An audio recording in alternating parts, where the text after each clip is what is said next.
یہ جو آج جو سزائیں ہوئی ہیں، ہم اس کورٹ کی تمام پروسیڈنگ کو کورٹ میں چیلنج بھی کریں گے، اور ابھی اس فیصلے کے بعد عدالت کے اوپر کسی کا اعتبار نہیں کی رہا، کیونکہ عدالت جس طرح فیصلہ کر رہی ہے تو بالکل صاف نظر آ رہا ہے، اور جو جس پہ انصاف کا دور دور تک کوئی نظر نہیں آتا کہ اس میں کوئی انصاف بھی ہے یا اس میں کوئی میرٹ بھی بنتا ہے۔ یہ بالکل واضح ہے کہ یہ ایگزیکٹو کے فیصلے، یہ حکومت کے فیصلے، یہ عدالت کے فیصلے نہیں لگتے۔ اس لیے ہم اپنی معزز جج صاحبان، جوڈیشری ججز کو ریکویسٹ کرتے ہیں کہ دیکھیں یہ عوام آپ سے توقع رکھتی ہے کہ آپ انصاف دیں گے، ہم آپ کے ساتھ کھڑے ہیں، ہمیں پتہ ہے کہ آپ کے اوپر جو زبردستی ہو رہی ہے، آپ کے ساتھ پوری قوم کھڑی ہے، لیکن آپ نے انصاف کے لیے کھڑا ہونا ہوگا۔ اگر خدا نہ خواستہ لوگ آپ سے مایوس ہو گئے تو یہ ملک ویسی بھی انارکی کی طرف جا رہا ہے، تو یہ ملک خدا نہ خواستہ عملی جنگی شروع ہو جائے۔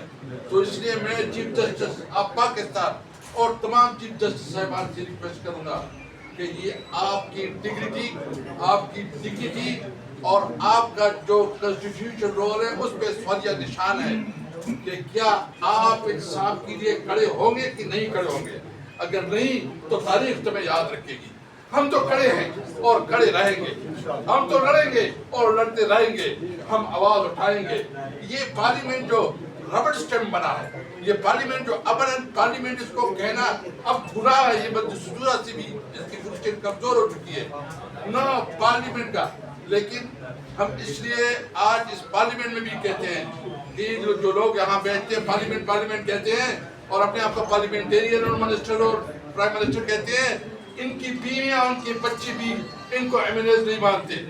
یہ ہارے ہوئے لوگ ہیں، یہ ووٹ چور ہے، منڈے چور ہے، اور یہاں بیٹھ کے کس اخلاقیات پہ درس دیتے ہیں۔ کوئی شرم اور کوئی حیا ہے کہ اس کے اندر جو یہ بتایا کہ میں جو ٹائی پہن کے سوٹ پہن کے آ جاتے ہیں کہ اب منسٹر تم پہ شرم ہونی چاہیے کہ تم اس طرح بیہیویئر رکھتے ہو، تمہیں پتہ ہے کہ تم مسترد شدہ ہو۔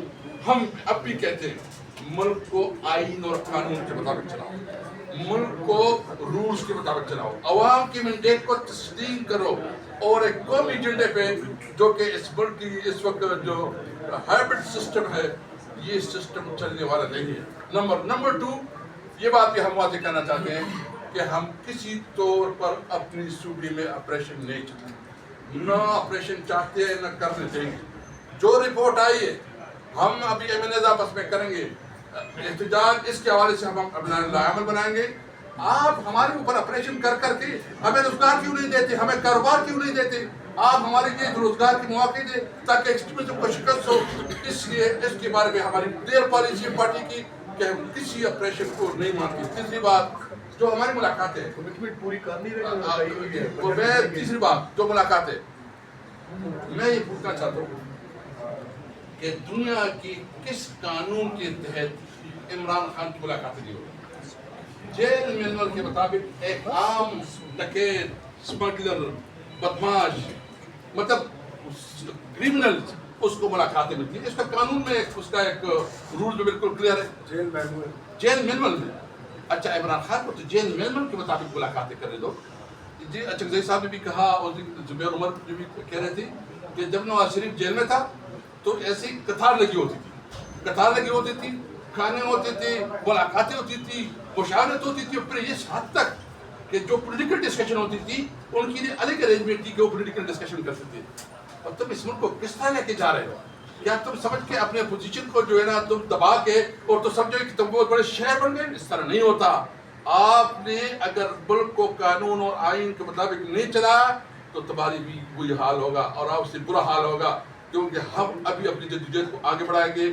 عزیز صاحب نے بھی کہا ہے انشاءاللہ اس ملک کو قانون اور آئین کے مطابق چلانے کے لیے 14 اگست کے حوالے سے ہم انشاءاللہ آزادی بنائیں گے، جشن آزادی، اور وہ حقیقی آزادی کے لیے ہم نئے عہد کریں گے کہ ہم اس ملک کو قاعدہ کا پاکستان بنائیں گے۔